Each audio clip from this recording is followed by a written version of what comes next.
Well, we've had a blessed season.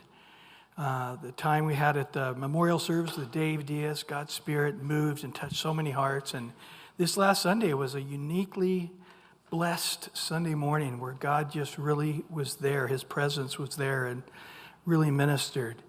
And so we trust as we start the first year, or the beginning of the year, 2023 here, in the book of Exodus, that it'll be equally as sweet. And my year goal is that I try to stay close to 30 minutes here so we can have some question and answer time and also some time just to pray and seek the Lord in worship and prayer. So the book of Exodus, it is the word departure. That's what it means. They're departing from Egypt.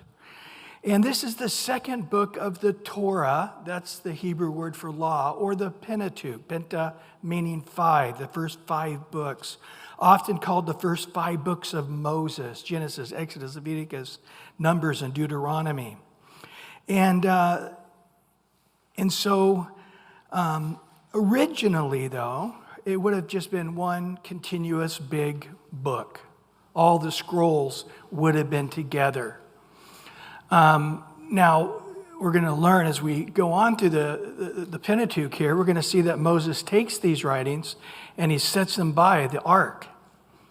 And no doubt they would have to be rewritten because the papyrus and so forth would begin to fade, the ink type stuff they did use. We do know Jewish history has that Ezra is the one that actually compiled all of the writings up through that time and put them into books and into order. And also Jeremiah or Jeremiah is really sort of the editors. So they did make some edits along the ways because the way you write letters change and different words change. And so to try to give it the meaning, there were additions that changed. But Moses is the writer of this. As a matter of fact, all through Exodus and Exodus 17:14, we see where the Lord told Moses to write these things down. In Exodus 24:4, Moses wrote all of the words of the Lord. In Exodus 34:27 through 28, write these words, the Lord says to Moses, and write them according to the tenor in which I'm giving you this covenant. And he wrote on the tablets the words of the covenant, which was the 10 Commandments. And then, of course, as we look at the other books of the Torah, several of them also do the same thing, where clearly Moses is the one writing it down. The only exception would be at the very end when there is some verses on Moses' death. I don't think he wrote about his death after he died. Joshua, no doubt, wrote that in there. That would be one of the exceptions. And then, of course, whatever additions Ezra or Jeremiah made. And so these first 5 books are attributed to Moses also in the New Testament. A lot of verses in there. Matter of fact, all 5 books of the Torah are in the New Testament said that Moses wrote them. So you'll find verses out of Exodus saying Moses wrote it. You'll find verses out of Leviticus saying Moses wrote it. You'll find a whole bunch of verses out of Deuteronomy all saying Moses wrote it, and so forth. So all 5 books. Jesus, in Matthew 19:8, he said Moses wrote this because of the hardness of your heart. In Mark 7:10, Moses said, honor your father and mother. In Luke 16:31, Jesus said, if you did not hear Moses and the prophets, neither will you be persuaded though one were to rise from the dead. I love that in Luke 24. Remember the road to the Emmaus road when Jesus sort of hid the fact of who he was, and he said from the beginning of Moses and all through the prophets, he expounded them the scriptures and the things concerning himself, the Messiah. And Luke 24:44 also, he talks about how the law was given through Moses. The Torah was written by Moses. I love John 5:46 and 47. It says, for if you believe Moses, you would have believed me, for he wrote about me. But if you do not believe his writings, how will you believe my words? And So it's interesting that he says Moses wrote the word of God, and he wrote about Jesus the Messiah. And if you had faith in Moses' words, you'd have faith in me, and vice versa. Also John 7:19 and John 7:22.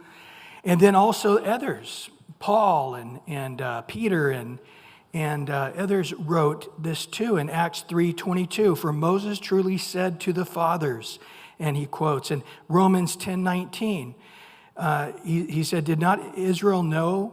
First Moses says, quoting Deuteronomy 32:11, I will provoke you but to jealousy, and he goes on. In 1 Corinthians 9:9, where it's written in the law of Moses. So Genesis, Exodus, Leviticus, he says Moses wrote that. Hebrews 10:28, anyone who has rejected Moses' law dies without mercy on the testimony of 2 or 3 witnesses. Boy, I read that verse this week. It really just pierced my heart. Because I don't know if you know, but a couple of weeks ago, the United Methodist Church had a giant worldwide split. And they actually voted whether they were going to keep the statement in their bylaws saying marriage is only between a man and a woman, and homosexuality, just as the Bible says, is sin. Well, the overwhelming Western world of the United Methodist Church said, get rid of that, because they already have many lesbian and homosexual pastors and so forth. They're getting around it. Even though they're doing it illegally, they can do it because the churches and the districts and so forth are allowing them. But because the United Methodist Church is worldwide, the rest of the world said no. So they actually got outvoted. But it was just so grievous how they just were so prideful in their heart about how right they were, that homosexuality was perfectly fine and not a sin, and transgendered. The whole thing is wonderful, wonderful, and it's just the way Jesus wanted it, you know? And then I read that verse in Hebrews 10:28 this week. If anyone has rejected Moses' law, wow, dies without mercy on the testimony of 2 witnesses. And I thought, what a fitting verse with reading on that, and other denominations too. It's not just the United Methodist Church. Apostasy is coming. You know, the Lord's not going to return until the apostasy comes first, the falling away, and it's happening right before our eyes. So all 5 books are attributed to Moses in the New Testament, directly or indirectly, quoting all 5 books of the Torah and attributing them to Moses. So on the conclusion of that, 1, the book of Exodus itself says Moses wrote it. Number 2, other parts of the Torah states that Moses wrote it. Number 3, the New Testament writers attribute it to Moses' authorship. And then the Jewish tradition has been unanimous throughout history that these are the books of Moses. He's the one who wrote them. And I say this because there's liberals now who basically try to chop every book of the Bible to shreds and try to prove that this was written probably even after AD, or written, you know, a few years before Christ came. They really try to destroy your confidence in the Scripture. And so again, I think the old saying is, if Jesus thought it was written by Moses, it was written by Moses, right? And he definitely did. So as we remember looking at Genesis, it was really a book about the beginnings, you know, creation itself. The first of many things, of man, of woman, of marriage, of children, of sin, etc. It was the beginning of choosing God of the nation of Israel. Abraham, Isaac, Jacob, or Israel. Lastly, covering the 12 sons of Jacob.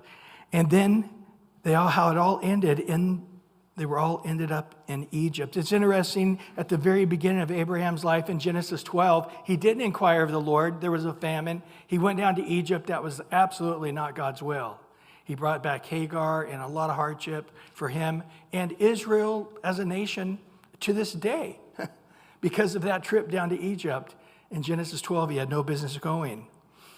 But then the book of Genesis ends by God telling them to go to Egypt. So that's a pretty interesting story. And, you know, truth is, or life, or facts, or what is that? Life is stranger than fiction. And of course, we remember an interesting prophecy in Genesis 15. Remember in chapter 14, Abraham and 318 guys saved Lot and all the people of Sodom and Gomorrah and didn't take anything. And God revealed himself to Abraham as Melchizedek, the king of Salem, the God of the priest of God Most High. And then in chapter 15, he's like, I'm never going to have kids. Eleazar, your kids will be the ones his servant. Your kids will be the ones that get everything. And God spoke to him and said, go outside and look outside. He said, see how many stars? Can you count them? No. He said, that's how many kids you're going to have. And one of the most important verses in all the Bible, Genesis 15:6. And Abraham believed God, and it was accounted to him for righteousness. And then God said, let's make a covenant. Now, in those days, you would cut an animal in half. Several. And Abraham did it, cut them in half. And then you walk through the two halves of them before you burn them. And you say, hey, I'll keep my half, and you keep your half. And that's the way it went. But remember, God didn't show up. He kept saying he was going to show up. He never did. And vultures were trying to get the meat, which would desecrate the purity of them. And then Abraham finally just passed out. He just went to sleep. And in this sleep, he saw that he did have kids like the stars of the heavens. And they were all slaves in bondage and suffering. And he woke up and he realized God came while I was asleep and went through the middle. And we see there that God, in essence, is saying, I'll keep my half and I'll keep your half. I'm not trusting you. And how salvation's by the work of God alone and by his faithfulness alone, not dependent upon us and our faithfulness. But boy, it left Abraham scratching his head going, I thought having kids is what would make my life abundant. And now I really don't want to have any kids at all because they're going to all end up as slaves. And God said to him, yep, just like I promised you, you're going to have kids like the stars of the heaven. But they are going to leave this nation and be out and go to another nation. And for 4 generations or 400 years, they will be in a horrible, difficult life until I deliver them out of it. And Abraham had to say, what did God say to Abraham at the beginning of Genesis 15? I am your reward. It's me. The thing you're longing for, Abraham, is not kids. It's me. And once you have kids, they're going to make you as unhappy as they make you happy. They're going to make you're going to realize that you're going to give, and then they're going to hardly recognize you even exist. And it comes back to me. It's in me. It's where you'll have abundant life. And so now we discover in this rather strange story of Genesis 15, the truth of it. The strange land was Egypt. And the 400 years of being there would be in Egypt. So Genesis is a book of beginnings. Exodus is a book of deliverance and redemption. Let's just imagine yourself for a minute. You got the book of Genesis, and then the next thing we know, Joshua is leading the children of Israel into the promised land. And you didn't have the Torah. You start asking yourself, what would we not know? How much of the New Testament we wouldn't understand? Chuck Smith mentions on this, where 1/7, let me read that quote there by Chuck. It says, so we can see how the first part of the chapter 1 of Exodus is really just a continuation of the book of Genesis. And again, written by Moses. And it's interesting that 5 books of Moses comprise almost 1/7 of the entire Bible. They comprise almost as much as 2/3 of New Testament. And if God denotes 1/7 of the book to one particular period of history and study, eventually as basic and fundamental, and God wants us to really know it and understand it. Which book is the most quoted book in the New Testament? Deuteronomy. So imagine if we did not have the Torah. Maybe we had the book of Genesis and not the next. Guys, the foundation of all we can understand in the New Testament comes through these stories, come through God revealing his nature to us through dealing with the children of Israel. And so this is, again, one of those sad parts, how most Christians don't read the Bible, don't know the Bible. And, I told my wife this week, just for fun, I'm going to try to watch one of the Bible programs about this. So there was one called Exodus, God and Kings. It was with that guy Bell from, I can't remember what movies now. What's his name? Is that anybody? Christian Bell. Yeah, Christian Bell.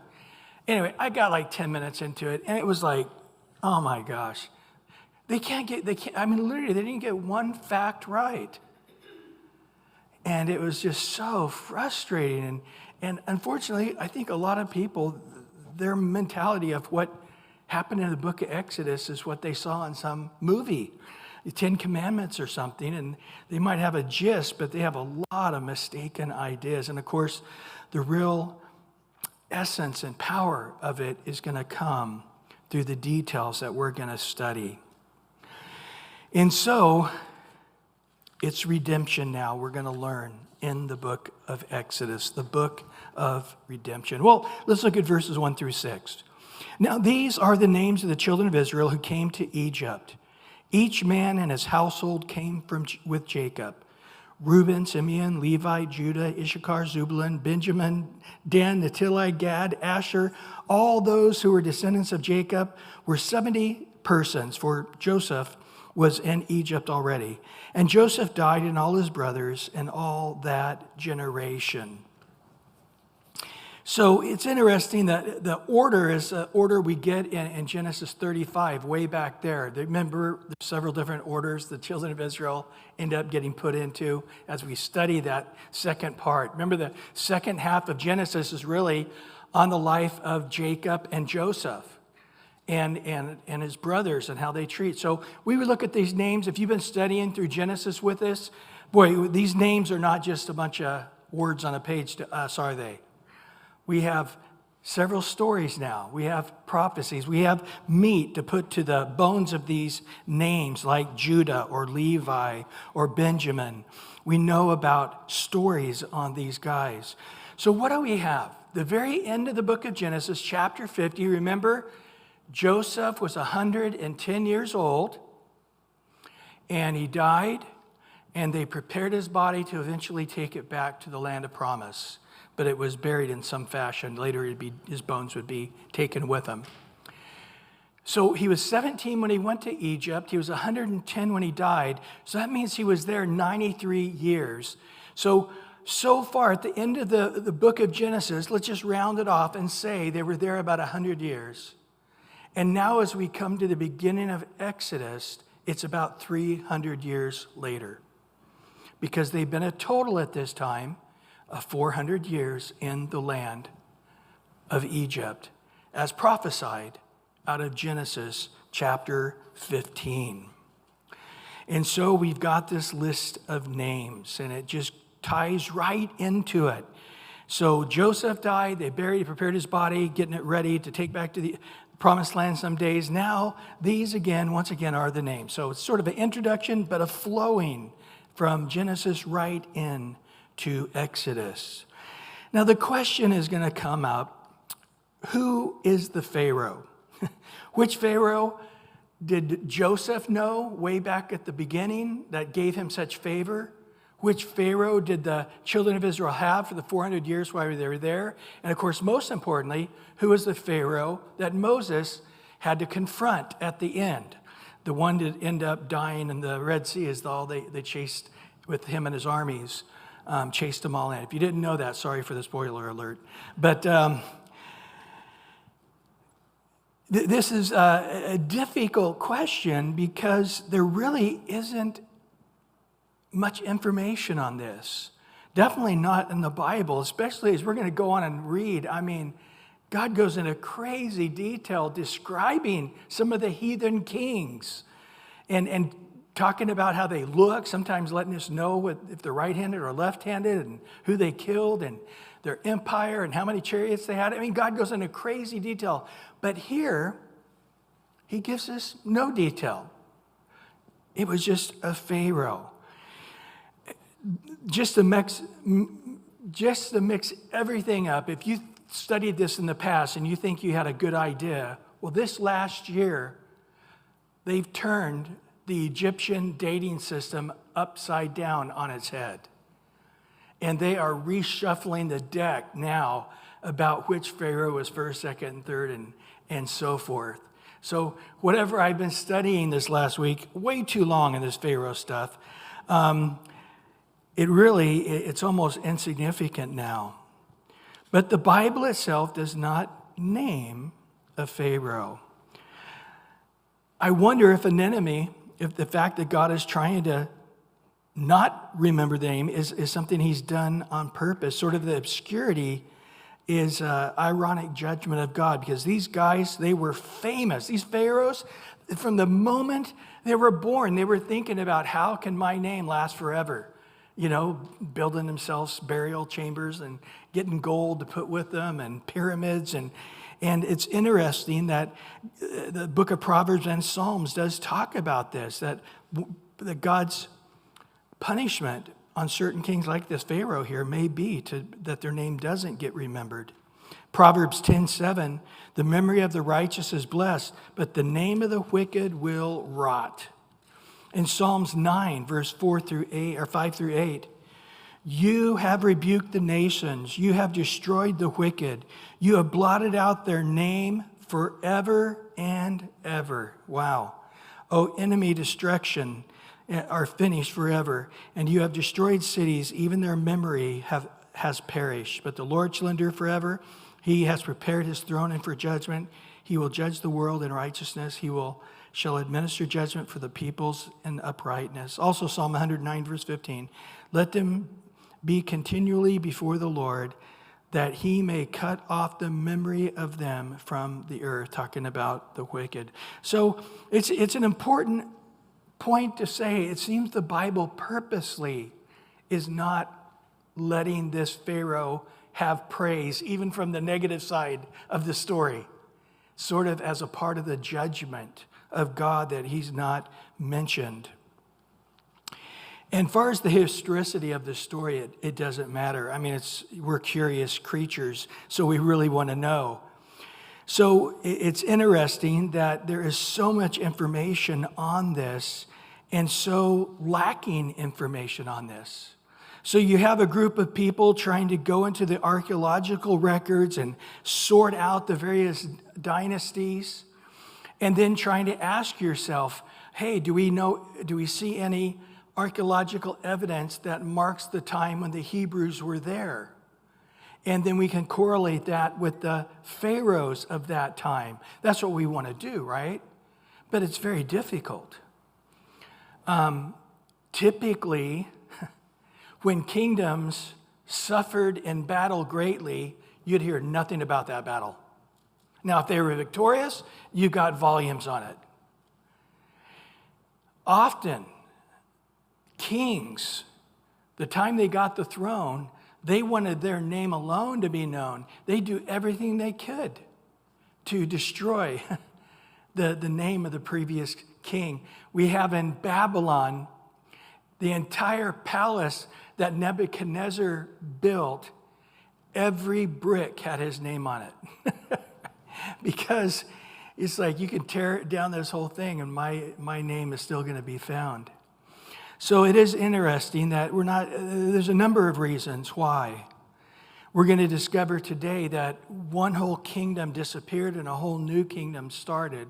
And when that whole new kingdom started, I'm sure they did everything they could to whitewash and get rid of all of the past history of the other people, making it look like they've always been the pharaohs of Egypt, and there has been no other. And this is what we basically find in this record. But there's two possible ways to date this era. So this is probably more than you guys want to cover, huh? I know, but I just felt led to do it. I'll do it as quickly as I can. Okay? 1 Kings chapter 6, verse 1, it says this. And it came to pass in 480 years after the children of Israel had come out of the land of Egypt, in the 4th year of Solomon's reign over Israel, in the month of Ziv, and which is the 2nd month that is began to build the house of the Lord.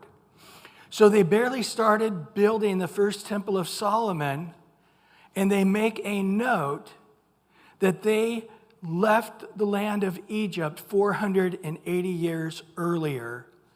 So 480 years after they left Egypt, they started the building of the temple. Now, I don't know if they were trying to say took a long time, or, hey, only took us 480 years, this is quick. But either way, he's laying down a number. And it's interesting because Solomon's temple dating is a well-known number. 650, we would say today, 965 BC. So almost about 1,000 years before Christ, but 965 BC.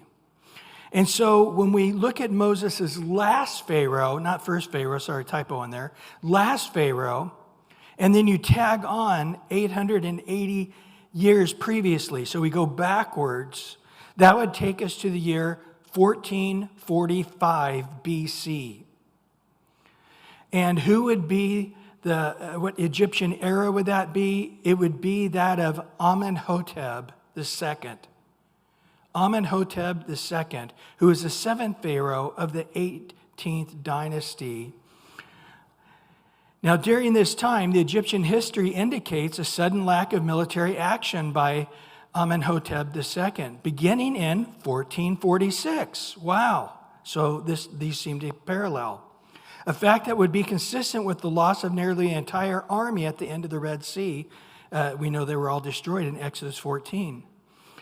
And ancient records also claim that Amenhotep's successor, Thutmose IV, was not the true heir, which, again, would make sense since Amenhotep's firstborn would have died.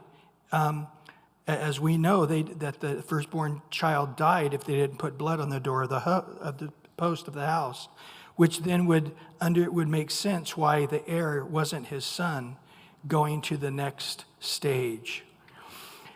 But then there's another one it's the first one, a more popular way of looking at it from just purely an archaeological evidence place, and that would put it around 1290 BC. And if that's the case, you have Seti I, 1290 to 1279 BC. And he was the son of Ramses I, and he was the father of Ramses II. This is the more famous Pharaoh. If you look at all the Hollywood shows, they all have Ramses II as the Pharaoh that Moses is fighting against. There are some indications that might be more correct. In Genesis 47:11, and Joseph situated his father and his brothers and gave them possessions in the land of Egypt and the best of the land in the land of Ramses. There it is. Or Ramses. They have different ways of spelling it and saying that name. As Pharaoh had commanded. Also in Exodus 1:11, in this very chapter tonight, they built a supply city by Pithon and Ramesses. The children of Israel had done that.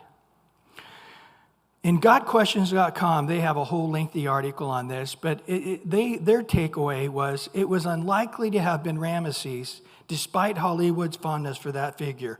Most likely, it was Amenhotep II, the 7th Pharaoh of the 18th dynasty.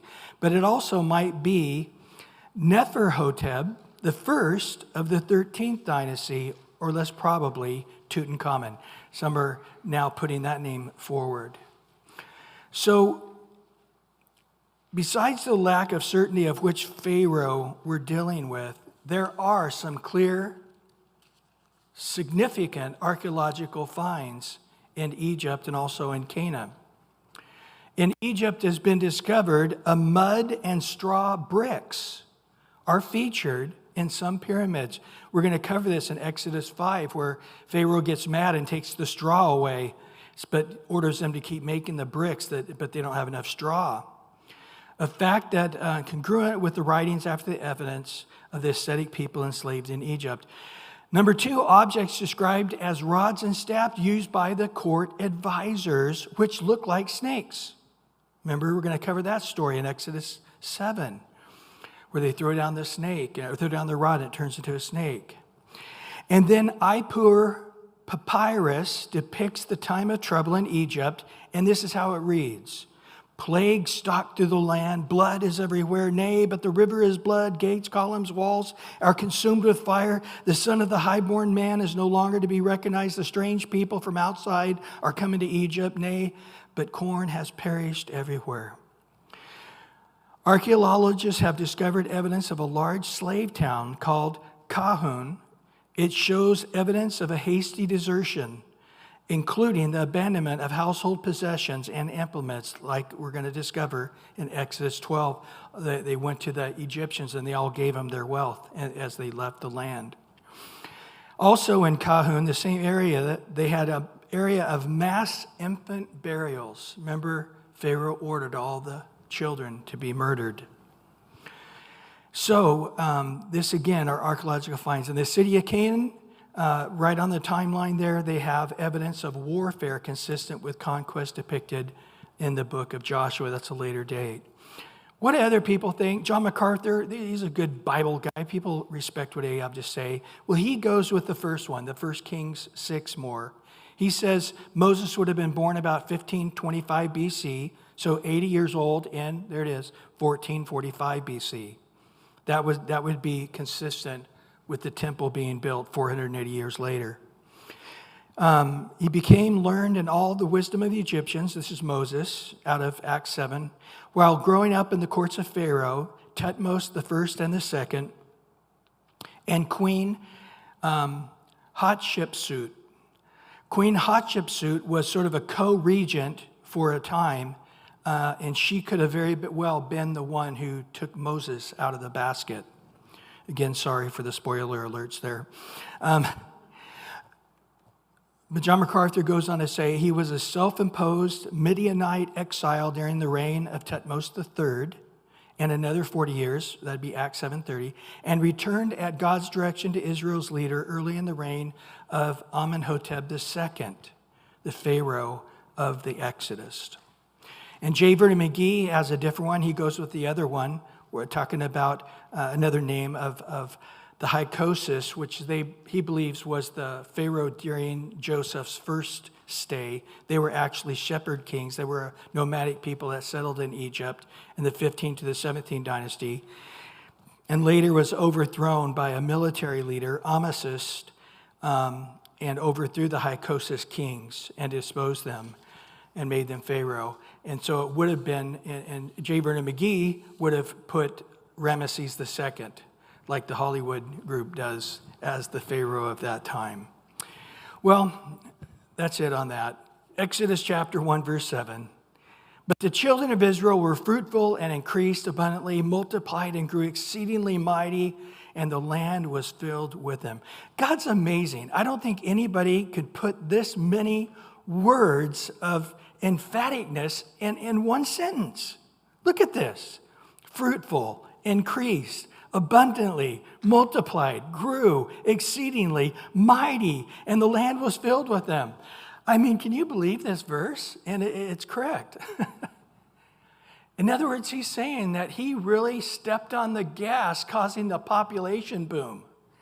We're going to see shortly, as we get into like Numbers, he's going to point out there were 600,000 men of 20 years old and above. And you do the math of women and children, you end up close to 3 million people. Minimally, you're looking at 2 million. You're probably looking at something around 3 million or above. Most would so. And we're going to go into that when we get there.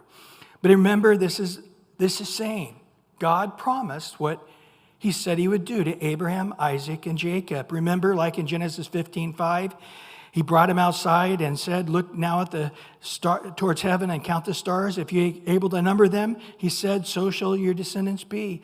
In Genesis 26:4, and I will make your descendants multiply as the stars of the heaven. I will give to your descendants all these lands, and in your seed all the nations of the earth shall be blessed.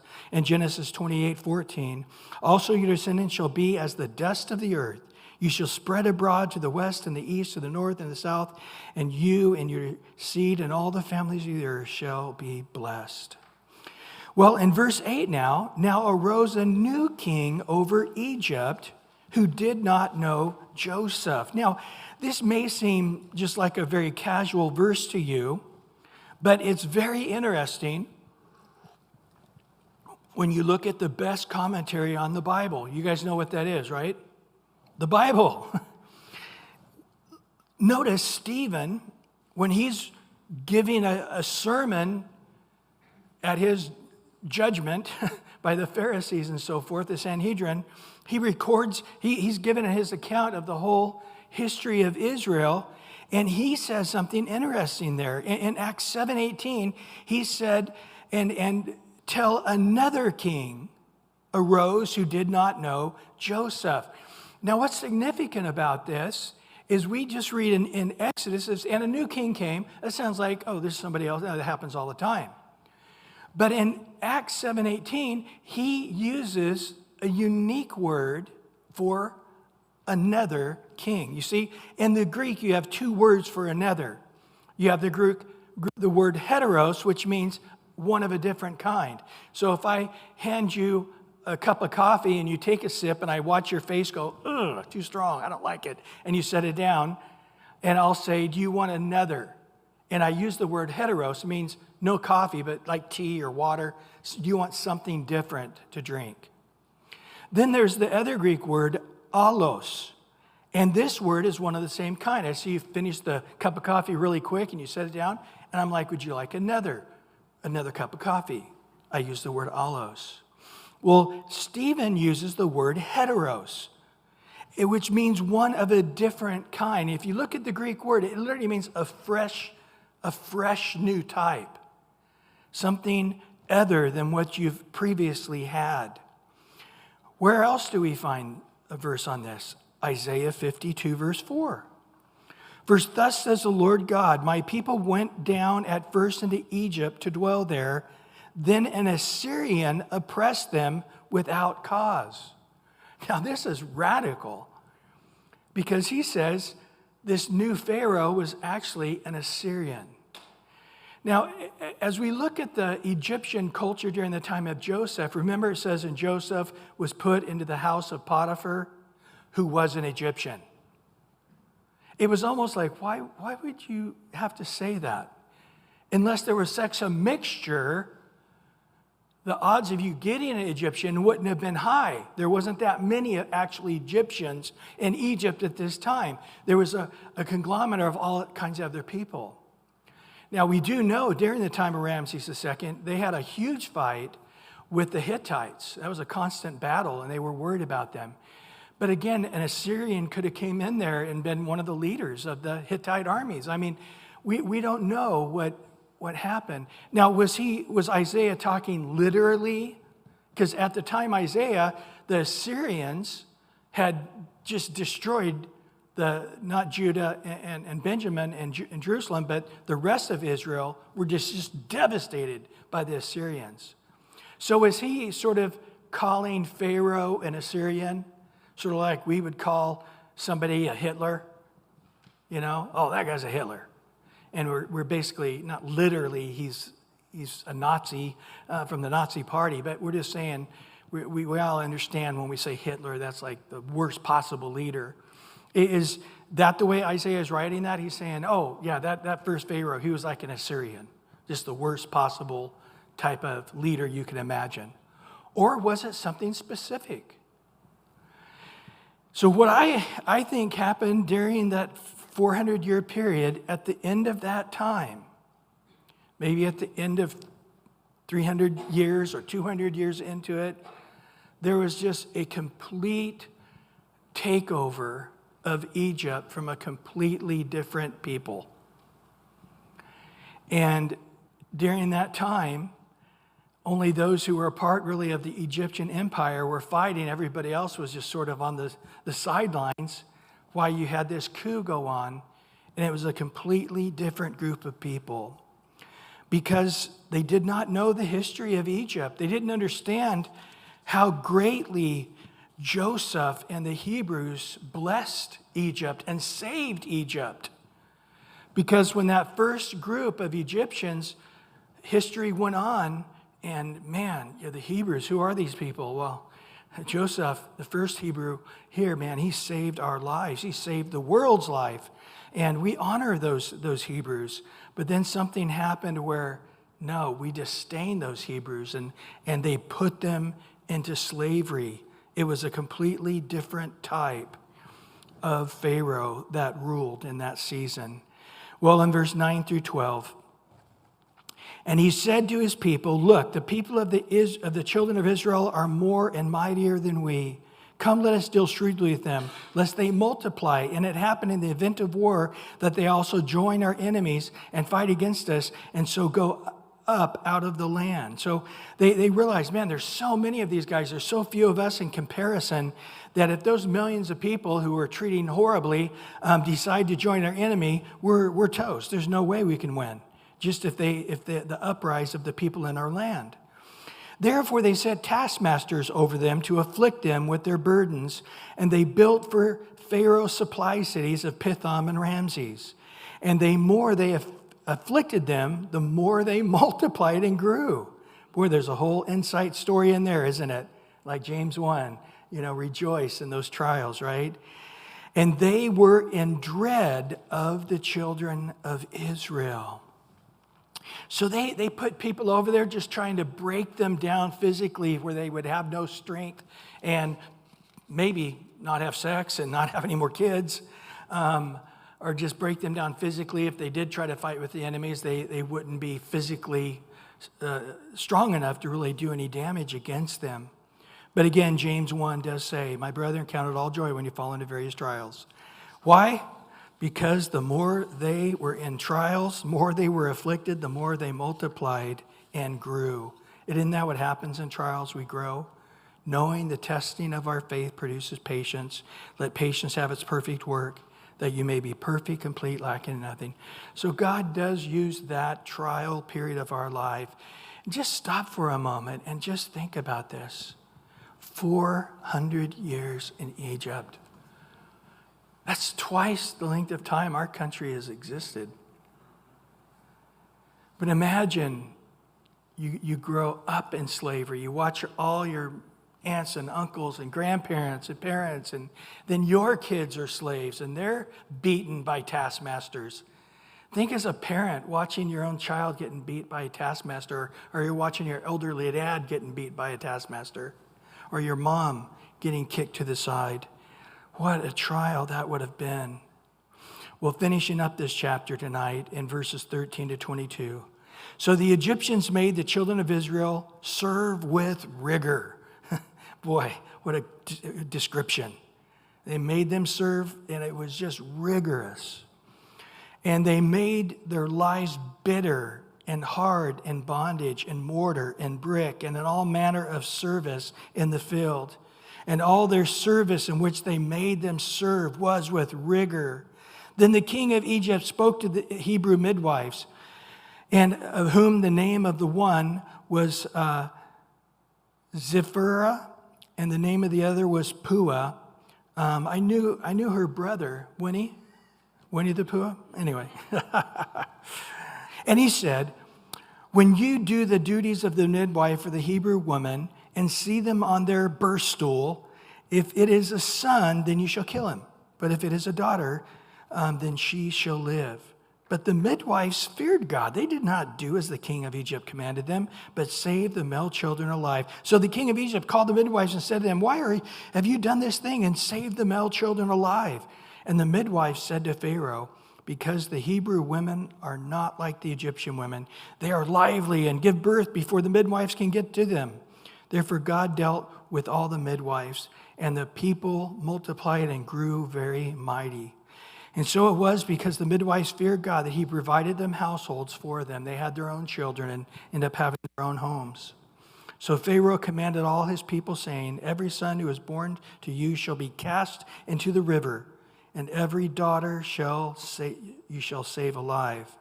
So they had these birthing stools. It was like a stone that they would grab onto on the sides, and then they would put their knees onto the flat stone like a backward, like the animals would do, and then they would push, and the midwife would be behind and catch the baby. And he said, that baby come out the moment nobody else can see around you, snap its neck and kill it. We call that today partial birth abortion. Bill Clinton got that legalized, right? You can abort right up to the 9th month. But then he says, hey, I'm not ashamed to kill him. I don't care. They could be 3 months old.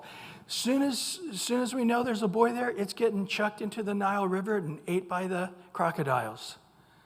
We're not going to allow any of these sons. They're like cattle to us. These slaves are like animals to us, and we can kill them at will. And there's no sin in it. There's no moral problems in it.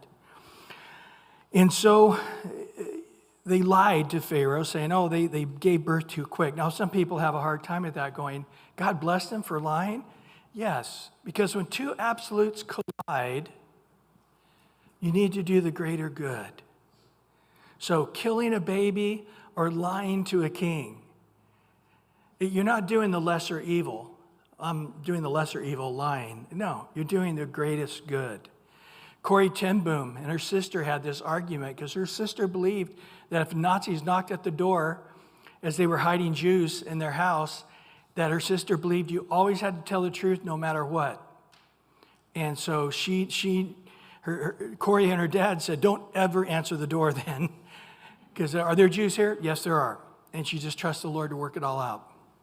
They're just like, no. Because Corrie and her dad are like, absolutely not. Nobody's here. Because they had babies and old people they were trying to take care of. But it's interesting how some people, they could have just said, like Shadrach, Meshach, and Abednego said to Nebuchadnezzar, right? No, we're not bowing down. Well, I'm going to cast you into the fire. Heat it up 7 times hotter. Now you're going to bow? Still not going to bow down. Kill me.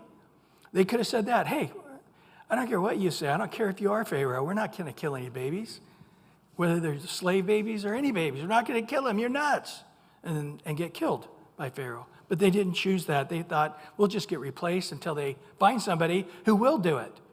So it'd be better if we pretend to do it and kick the ball down the road as far as we can, several months, before we have to revisit this conversation with Pharaoh, very possibly. Well, ending here tonight, in Romans 15:4, for whatever things were written before were written for our learning, that through the patience and comfort of the Scriptures might have hope. All these things were written. They were really applying to us after the resurrection of Christ. Isn't that interesting? All the people for thousands of years of history read Genesis and Exodus and Leviticus, and they only understood it in part. But it was really for us that Exodus was written. For us in that period after Christ rose from the dead, these last 2,000 years, that God really wrote this for us. 1 Corinthians 10:11, now all these things happened to them, the children of Israel, as examples, that they were written for our admonition, our teaching, our instruction, upon whom the ends of the ages have come. It's us that the children of Israel went through what they went through, and God revealed himself for us in these days to know. Well, Lord, thank you for your word again tonight. Thank you for the time we've had together. And bless it, Lord, just as we answer some questions and spend time praying and seeking you. Make it a sweet night tonight in Jesus' name. Any questions anybody has? Yes? I'm surprised they didn't just pack up and go back to Canaan. Yeah, when you're oppressed, it's like a battered woman leaving the house. Why don't they just pack up and leave when her husband goes to work? I don't know. It wasn't, they weren't able to do it. They were afraid. I don't know. I mean, since Joseph already died and all that, and then they might have said, hey, you know what, our grandpa came from. Yeah. Guess after 400 years of being beat down, like you said, one guy would raise up. You know, that was part of that movie I was watching with Kristen Bell. When Moses returned, he was teaching everybody how to use swords and bow and arrows. And it's like, what? That was when he returned from Midian. That's what he was doing. That's it. I'm done. I can't do any more of this. But yeah, you know, some guy could have raised up and said, hey, we're more of us. We're a lot stronger than these weak Egyptians. We could take over this place or just turn to Egypt, but they didn't. Good question. Yeah, anybody else? Yes?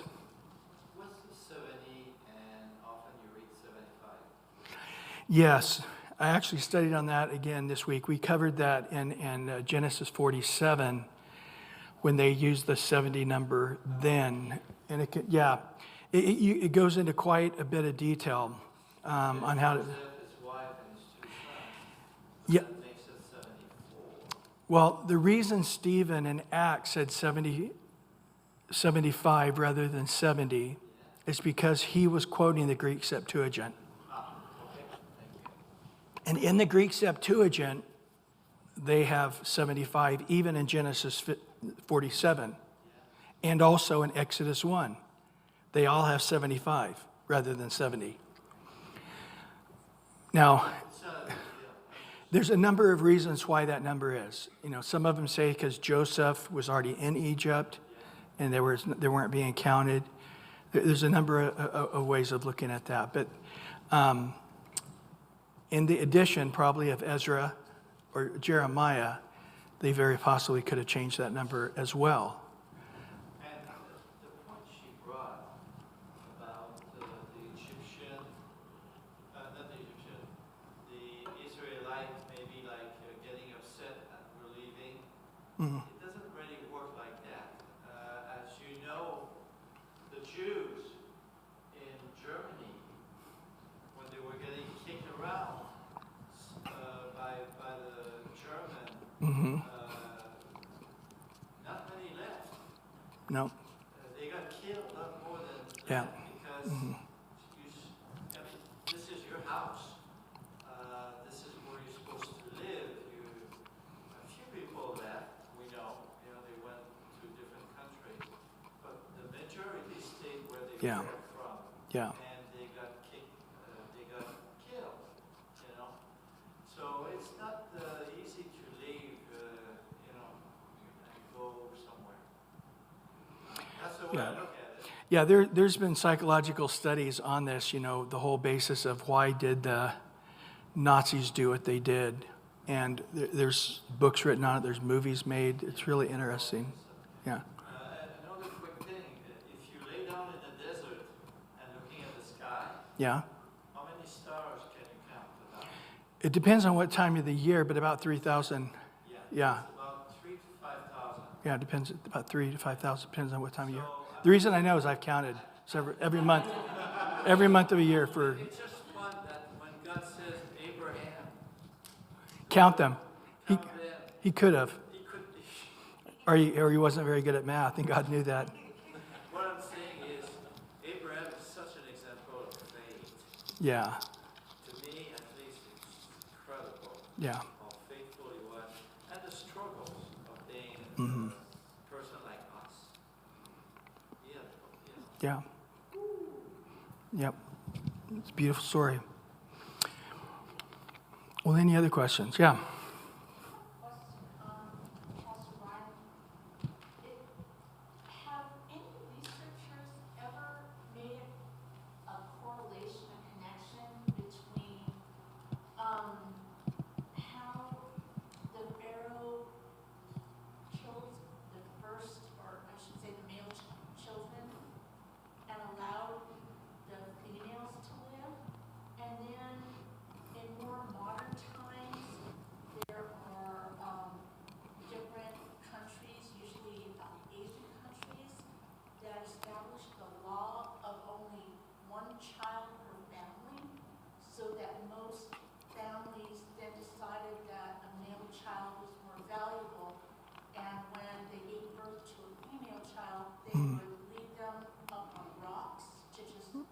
of the mountain men.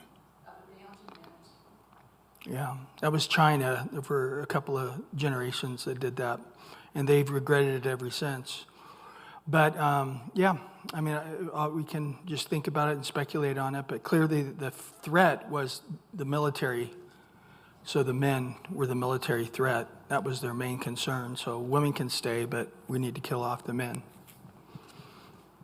Okay. I really like the way you brought up the Assyrian, Yeah. because we know the Assyrians during that time was the #1 force. So they were stronger than Egypt. At the time of, not the time of Moses, but the time of Isaiah. Yeah, that's what I meant. Yeah. But you bring that up, that the king, Pharaoh, could have been maybe, In Assyrian, it's possible. I love the idea. Yeah, it's very interesting. Yeah. Well, good. Well, I'll tell you, my heart's just been stirred all week, and last week just praying that 2023 would be an exceptional, amazing year for us of what God might do in us as a church and do in us as a light to this very dark world. Ever since that Christmas thing, we had that booth, my heart has just been pricked. If the children are walking in darkness, it's like Jesus, seeing the people like a sheep without a shepherd.